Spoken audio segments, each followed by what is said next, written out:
Hey, I'm Jakira Black and this is a book review for this book, which is Self-Editing for Fiction Writers, How to Edit Yourself into Print by Rennie Brown and Dave King.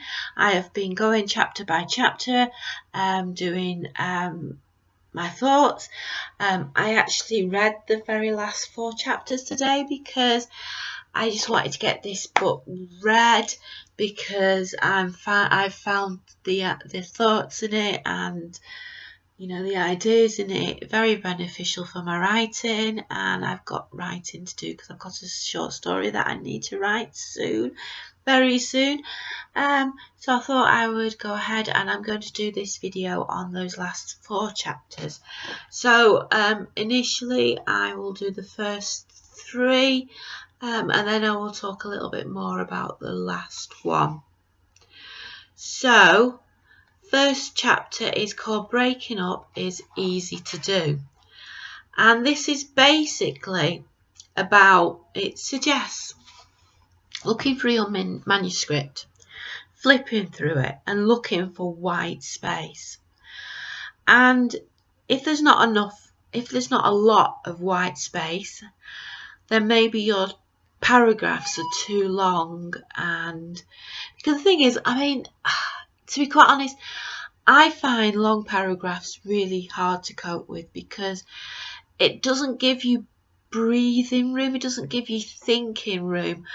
I find that, sort of shorter paragraphs gives you time to just think about what's happened without more words being there on the page, sort of shouting at you to read, sort of, So yeah, it says to look out for white space, and if there is enough white space,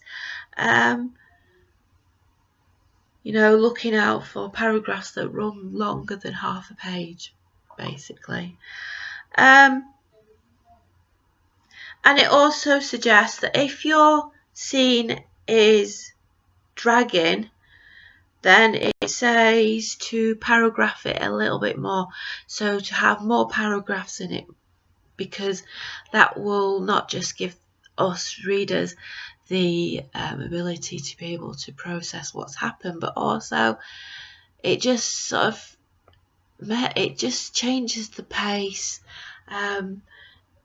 Maybe makes it's very much, it is an overwhelming thing when there's so much information to read, and that little sort of new paragraph just gives you, the reader, the breathing room, and I think that will help with the pace.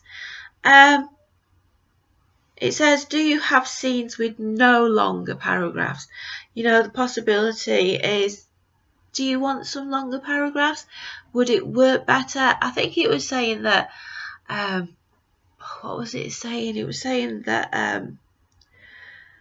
the pace, and it's just how it works, really. Sometimes longer paragraphs work and sometimes they don't. Obviously, use your judgment. And it also suggests not to have all your paragraphs and your chapters the same length. Now, I've got a tendency to do 2K chapters, so maybe that is something that I need to look at. So the next chapter is called Once is Usually Enough, and this is about not repeating yourself. And it's not just words that you might repeat, but descriptions, maybe writing too much description, so you're actually giving the description that's exactly the same as what you've already given. And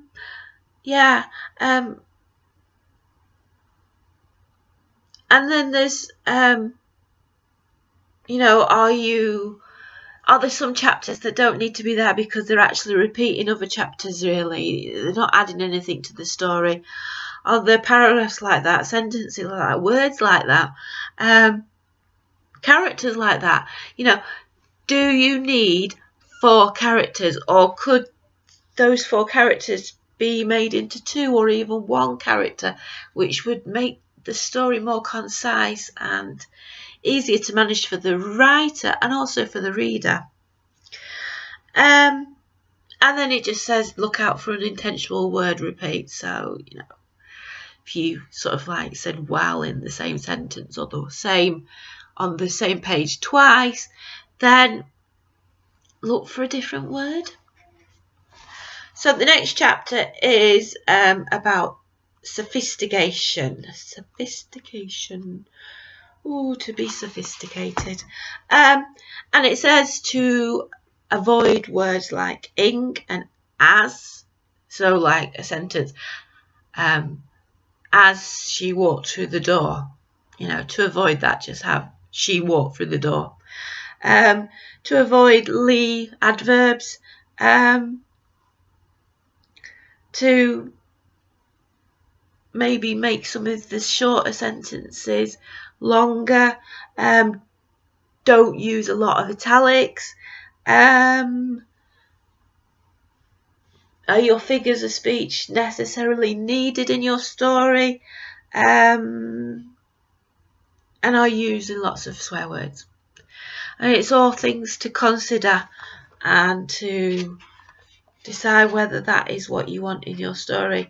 So the last chapter, and this is one that I'm going to talk about more, and I do intend to explore this more because it is quite a big issue, and that is voice. Finding your voice in your writing, whatever you're writing, to find your voice. And it seems like voice is an elusive thing, really, that you know, it's this mythical thing that people are supposed to find, but how do you find it? Where is it? How do you go about it? And this sort of like just talks about, you know, it comes with time and with experience, and you know, you just need to find your voice, but you can't force to find your voice. So yeah, it just comes with time, and you just need to let it come, really. Just need to give it a chance. Because the thing is, you know, if you write with your own voice, as in the voice that you think with, you talk with, then you know, that's your distinct voice. But really, just let it flow, you know, and let your voice develop, and write, and yeah. So that's the chapter by chapter book review, the last 4 chapters. I do think I probably will explore narrative voice more and do a video about it. Tired. Do a video about it, and yeah, so that's it. See you soon. Bye.